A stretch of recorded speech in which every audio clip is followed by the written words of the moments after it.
Hey everybody, welcome back to Boat Fool Sailing. It is November 1st and Canadian Ken and I find ourselves yet again in a dinghy. It's unbelievable. It's like 70 degrees out. We're in Spruce Head, Maine, and we're here to check out a really amazing boat. It's really a cult classic. It is a 1977 Contessa 26.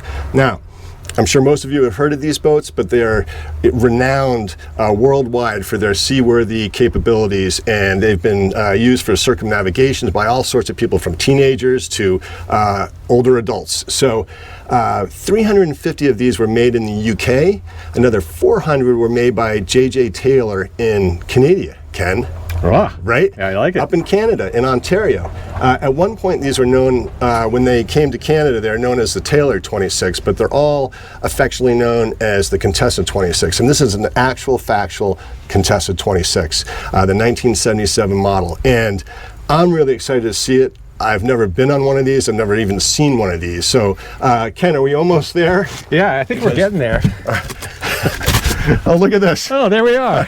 And here she is. And here she is. This beautiful sort of robin's egg blue, which, for the record, is the original gel coat.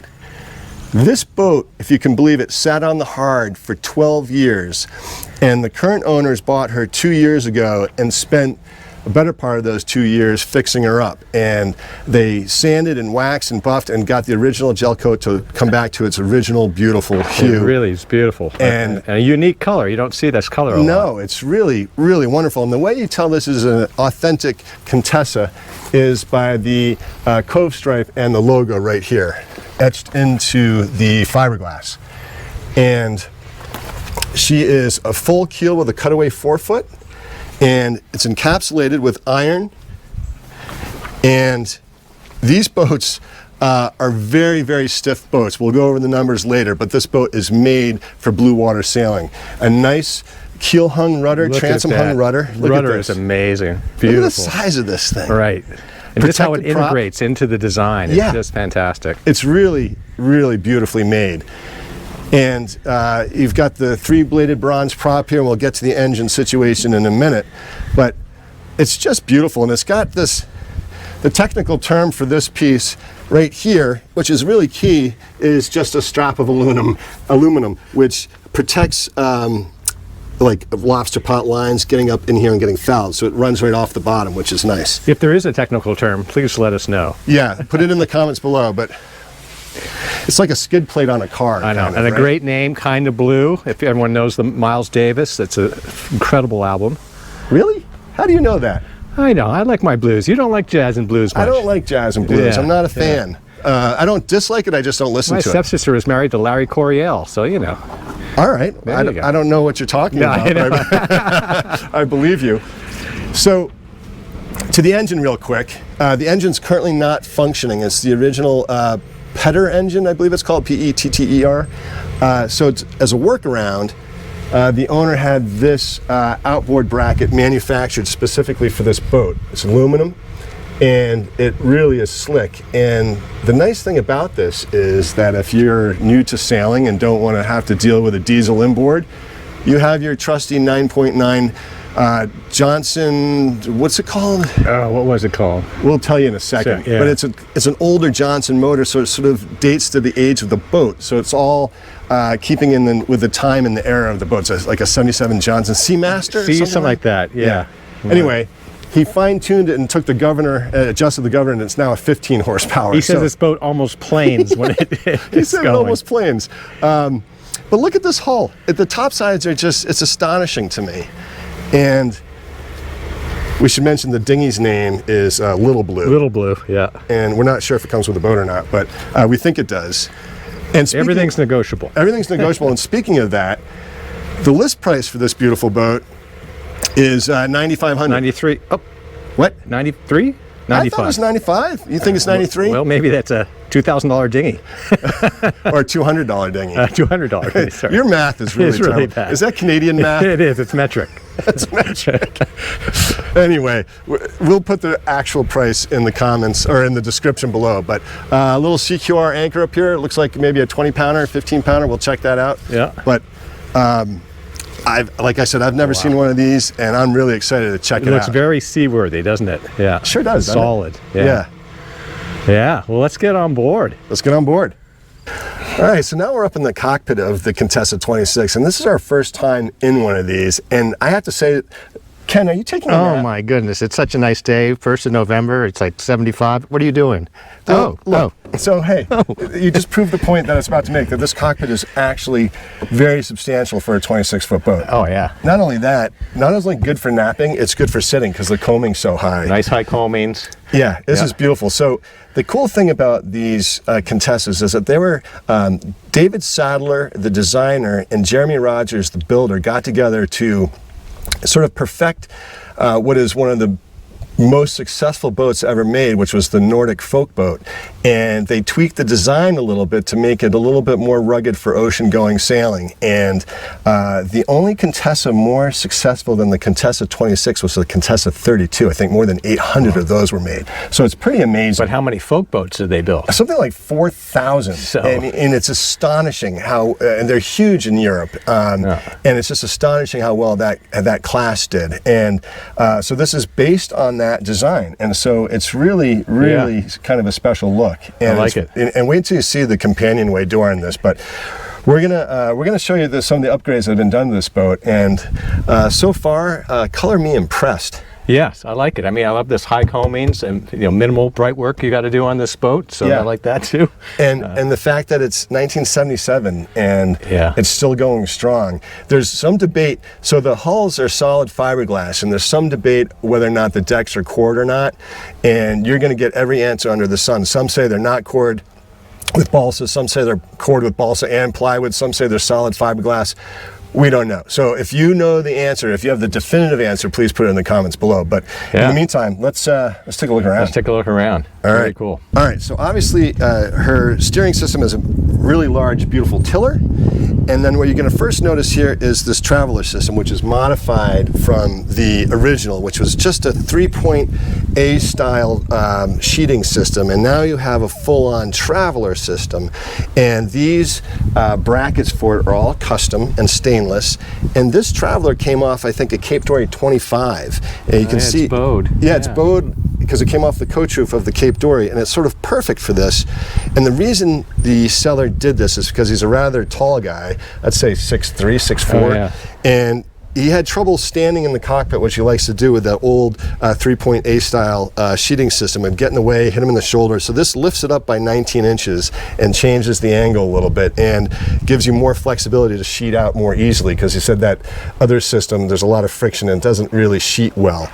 So this is a more traditional, have a purchase system here, and it's pretty slick. Yeah, pretty solid too. Yeah, it's very solid. And you got 50 watts of solar back here that are trickle charging on your push pit there. And if you hear gunfire in the background, it's hunting season in Maine, and I might catch a stray. All right. Ken, will you carry on? Should I go down? I'll just keep filming, and we'll talk some more jazz. Some more jazz. Well, you can talk at length about that, I am sure. Now, he mentioned there is additional solar that, again, another 50 watts or so that you could... Oh, that he comes with it? He said you could add on with the controller, so he mentioned that. Okay, cool. Yeah, it's a little funky setup back there, but... Yeah, but it is out of the way. You've got your split backstage here, which is nice, and this is all well wired through these scuppers on the deck here, and then you've got some lazarettes here for some storage. Yeah, couple lazarettes. You've got one under port and starboard side. Okay. Oh yeah, we're thinking this is the fuel tank. That's your diesel fuel tank. So that hasn't been used. If you decided not to use the engine, I suppose you can gain more lazarette space. Yeah, you could remove that. And the reason the engine hasn't been removed is because it does add to the ballast of the boat, and he didn't want to mess that up. More storage under here, but look at all that. It's all in great shape. Painted. Interesting seacock there. Yeah, I was gonna say, it's like an old school, not a valve. But he also did say that the engine can be fixed. What do you say? Needed like a new alternator or something? Yeah, and he said motor mounts too. Motor mounts and alternator. Yeah, I mean, it's not huge, but yeah, it's definitely something to consider. But it has the outboard, so it'll get you around. And look at that! I love that. A nice manual. This says 78. It is listed as a 77. Is on the shoulder season. Yep. Yeah, it's a Petamarine diesel, so it has the diesel schematics book that comes with it, the handbook, operator's handbook. Wow, so it great. has everything you need, I like and it that. can be fixed. Ship's bell. Yep. Yeah, that wasn't it. This is one of my best first tries. A compass that can be read from down below or up here, which we'll see when we get down below. Your GPS and a depth meter. Now, it has a Dodger frame, but no Dodger currently. Has part of it, but apparently you can order a kit for this for like $350 and have it sewn together. So. Yeah. And there we go. I swear to God, I'm going to get hit with a bullet. But do we want to go up? No, let's check out this. I want you to look at the door. The now that I'm out of the way? Yeah. Look at that. That's so cool. It's like we call it the little Hobbit door. It's the Hobbit door. And what's interesting about this design, so there's no hatch cover that slides. Right. And that was done with intent for offshore sailing. If you ever rolled the boat, it's not going to leak as much, and it's much more secure. But the complaint with these boats, and some people will say, is there's not much of a bridge deck. So what you would want to do is probably keep a hatch board in, in heavy if you're seas, in heavy sure. seas. Yeah. But you do have this cool French drain. Sort of French drain system that we've seen on other boats. I That was really on like. the Orion 27, right? Yeah, I think so. Yeah. So So there, keeps your feet- they're keeps the your feet controls. dry. Keep your feet dry. I like that. There's your gusher pump. Yeah, and then the controls for the engine if it was functioning. If you reinstate it, yeah. Yep. And when the boat was last used 12 years ago, the engine was functioning. So the oil is clean, and I guess it just needs a good diesel mechanic to take a look at it. Where do you want to go next? Let's go up. Want to go up on deck? Yeah. I'm gonna say the winches here are not self-tailing, smaller ones, but. And you said you could also lead all the lines back, right, to the cockpit for solar sailing. For solo sailing, yeah, you can lead all the. You've got blocks on the deck here to lead them back to these cam cleats, so you can raise your sails from the cockpit, which is nice. Now, the seller did say that the hatches are a little crazy, and could be replaced, but they're certainly functioning. Yeah, the mast has been painted, and obviously that's with trouble with a painted mast. Sometimes you get a little paint chipping, but that's minor maintenance. Yep. From 20 feet, it looks great. Yeah. Deck stepped. Deck stepped, yeah.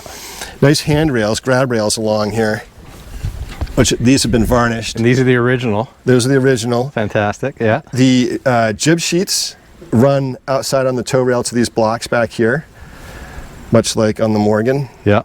But nice stanchions, all stainless. And I will note that the lifelines are coated plastic. You'll probably want to replace those with stainless at some point. Yeah. The standing rigging is not new, but was checked by a rigger and given the green light to be continued to be used. It looks in really good shape, actually. Yeah. Now, it's a 26-foot boat, so the side decks are not particularly wide, but you do have a nice cabin top you can walk along on. And here we are up on the bow. There it is. Nice big hatch into your V-berth. So some good ventilation there. Now the tow rails, which is nice, you got these nice bulwarks here. Yeah, that is nice. So on a 26-foot boat, that's kind of unusual. Right. And to have that as a foot brace when you're up here working on the foredecks is pretty sweet to have. Yeah. Especially if you're on a heel. And on this particular boat, you would have to come up on the foredeck because it is a hank-on jib. You can modify that with a roller furling if you want, not a big deal. And I'm wondering if I can see what this CQR is. 20 pounds. 20 pounds. Okay. Yeah, 20 pounds that's CQR. plenty. That'd be plenty. Yep, looks like a new shackle on this. It goes into your chain locker. And nice pulpit. Nothing's bent. Everything is plumb. Yeah. He was rebedding some stanchions. Oh, yeah. So that's all been taken care of. And folks might be wondering why he's selling, and he's a reluctant seller. Exactly. But it turns out that his kids, who are younger, I think, he has. There's like 4 between the two of them. Yeah, and suddenly they have taken a shine to sailing, and they need the ability to sleep 6 comfortably. So they've upgraded to a Sabre 28 of all things. Not the one we profiled, unfortunately, but another one. But this is all great. Yeah. The boom is off for the winter because the boat's about to be shrink wrapped. Right. But this is all very straightforward, a very simple boat to sail, which is why people love them so much. And just so steady underfoot at sea, unlike me walking around these decks. Well, I can't wait to check out below. Let's do it. All right. All right, Kenneth, you ready for the big reveal? I am. Let's go down the Hobbit. I mean, tell me something. Do Oh. Is that a grassy knoll over there? I don't know. When you're on this boat, do you feel like you're in your motherland? Does it feel like Canada? No, unless it smells like maple syrup down below. Oh, we'll find out. Or Labatt. All right, so this is, look at this. This is neat. I So like this is that. very unusual. And you kind of see this design on modern racing boats now. This sort of hobbit entry. Well, let's getting get a little down nervous. below. Yeah, let's hit the deck. All right, That so pops out, slides this pops up. out like this. That's pretty cool. And then, like you mentioned, Ken, if you're in heavy seas, leave the that in. bottom hatchboard in Yep. as a bridge deck. But this is going to be an interesting athletic feat for me because there is no hatch. That's right. You got So- to do a little limbo. I have to do a little monkey move in here. There you go. Look at this. Look at Woo. that. All right. How'd it go? I can't think of a gymnast right now. But Nadia Kamenichi. I've already been done fever. Okay, so headroom is not great on these boats. Oh, yeah, yeah. It's about, I think, 5 maybe. Yeah. I can't remember. But Right. this exceeds my expectations in terms of cleanliness. Really nice. And it smells like teak oil or something. Mm-hmm. This is pretty neat. So come on down. Yeah, it's really interesting little setup, isn't it? Yeah, Yeah. it's really neat. I mean, handrails and everything, even though you're not really walking down. Right. There, but Well, I was thinking about the Bristol 27 because it had the coach roof that popped up, and that's sort of what gave you that headroom. yeah, it didn't literally pop up, but it was elevated. Elevated Yeah, in and the it. main Yeah, area. exactly. Yeah. It was a much higher coach roof. You're right. But imagine sailing around the world on this. I couldn't. I know. Hey, look at you. That's pretty good. Yeah. Pretty good move. Yeah, come on down. So, Wow. So this is it. Yeah, it's like two it's a little burns here. 2-burner alcohol stove. Yeah. This is the typical setup in here. And then, actually, I wonder if the stove originally was maybe on the other side, but because your sink is here. Yeah, that makes some I sense. think this is your chart table. That's your little chart table. It's so Yeah. cute. And I wonder if anything opens here. Oop. You and I usually break something. Yeah, breaking something. I'll put that on in a minute. Okay, but that pops out. Oh, this is your ice That's chest your ice chest. with a drain. Okay. I'll let you, if you want to. Yeah. Get down. Oh, okay, nice little ice chest. That's Yeah. good. Yeah. And doubles as your little galley cutting board. Right. Storage. You've got a sink and a little hand pump. So it's not a pressurized system, but Yeah. you've got other hatches that open the side. Yeah. Looks like a wet locker here. Yeah. And then you got your V-berth here. Oh yeah. Yeah. You could stretch out on that. You don't have to do it, but I mean, you definitely have the length. to Yeah. there. Yeah. And you got a nice ladder here, and you got a V-berth piece that goes in. Oh yeah. Good. And then I think behind this bifold is, now I'm trying to remember exactly, but this is a temporary head. He has an other head which Okay. he is putting up, but it does have a proper functioning head. So, right here, you want another light? Yeah. Well, I think I got it there. Oh, I see. It's just a. But you know, one of those little things. You could do one of those little composters in there. That's an interesting little head. I've never seen anything like that. No odor or anything. So No? Interesting. So the head does come with it, but it's a little bifold door. like that. Yeah. Goodbye. Hey, Ken. Yeah. So, again, she's 26 feet. So it's not the biggest boat we've ever been on. In fact, this is the smallest boat we've ever been on. I think it is. Yeah. Hang on. Sorry. Uh-oh. What the heck? I'm figuring out how to work it. Yeah. Got it. There you go. So Yeah, it's really cute. I mean, when you say the Hobbit door, you're getting into a little, it's like a little hobbit a cave. little Hobbit cave here. But this is pretty cool. I'm going to pull up a... Yeah, that's what we got down there, because as you said, it's a full keel, so nothing to be seen, to see there. so I bet this is a tray that comes out. Oh, yeah. I don't know if I can do that, but to get down into... Down into Oh, that. wait. Oh, yeah. Okay. So now you can see the iron Holy cow. ballast. That's the iron. I've never seen. Oh, my goodness. But I think that's additional ballast because Yeah. the rest of it's encapsulated. So, Wow. was it Ignance? Yeah, that's. I've never seen anything like that. Isn't that cool? So that's additional ballast on top of what's encapsulated in the keel. Wow. I've never seen that. No. And you can use them as weapons when you're at sea, throwing it at your. They won't do much good against the gunfire over here. Like, I'm going to throw some lead at you, or iron. Oh man! I'll switch with you. Let's see what's under here. Okay, another little compartment. There's Battery. and he said he wired another battery up front too, didn't he? Up in the bow? Yeah, okay. So, all right. So that engine. Yeah, let's get to that engine. Wow. Oh, I was going to say, we got, here's the electronics here. All of this is new. Yeah, that looks brand new. USB charging. Okay, that's his control. That's it. And these are your other cigarette lighter type. And then there you go. This tells us that, look at that. It's right on. Yeah, 12.9. Very cool. This just pulls down, I think he said. Oh, right, for that, Or yes. lifts up or something. No, I think it does pull down. Oh, yeah, look at that. So good access to everything. You can clearly see that he's done a nice job. Yeah, I like that. On the restoration that's, like we said, has taken the better part of 2 years. Wow. And then on the other side, I love this compass that you can see from both sides. It's very cool. Isn't that neat? Yeah. So if you had two people sailing this thing, or you're down here and it's on auto helm, you can see if your course is fluctuating. I'll hear your little winch handles. Little winch handles, yeah. Wow. But so you can sleep 4 in here. You could, yeah. These are actually pretty sizable. Your feet go way back in. I mean, it'd be tight with 4, but yeah, for an overnight you could do it if you're racing. Oh yeah, oh absolutely. Yeah, all these, everything works as it should, but everything is, it's just clean. Yeah. I like it. I really like it. All right, let's see if we can dig out this engine. All right. Storage down there. All right, let's check it out. All right, so you remove the little steps and a couple panels, and here we are. Yeah, much easier than I thought. But this is the original Petter engine. Petter. Yeah. P-E-T-T-E-R.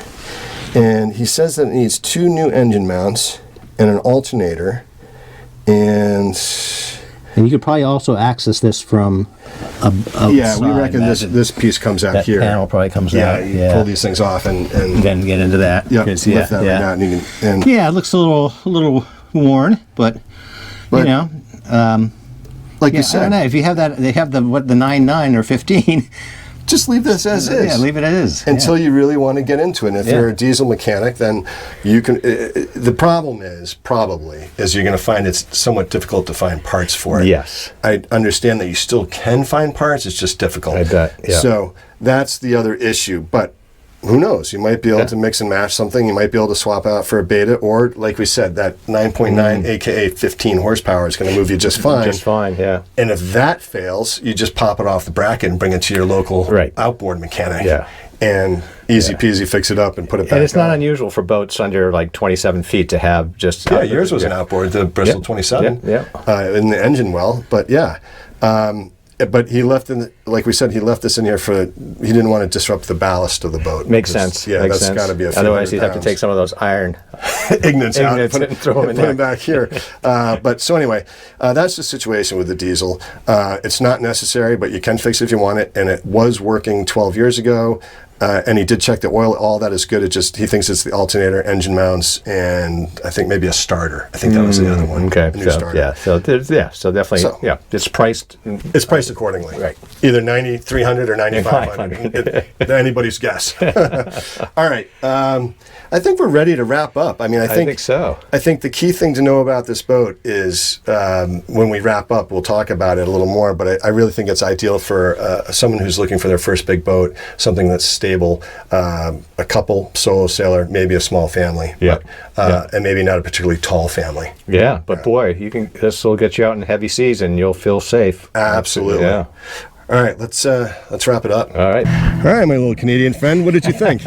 What a cute boat. Really, really amazing. And very seaworthy. So, and I love the design. On the exterior, I think that rudder is probably the prettiest hung rudder I've ever seen. It really is pretty. And speaking of pretty, I mean, this is like a freaking painting behind us down here in Spruce Head.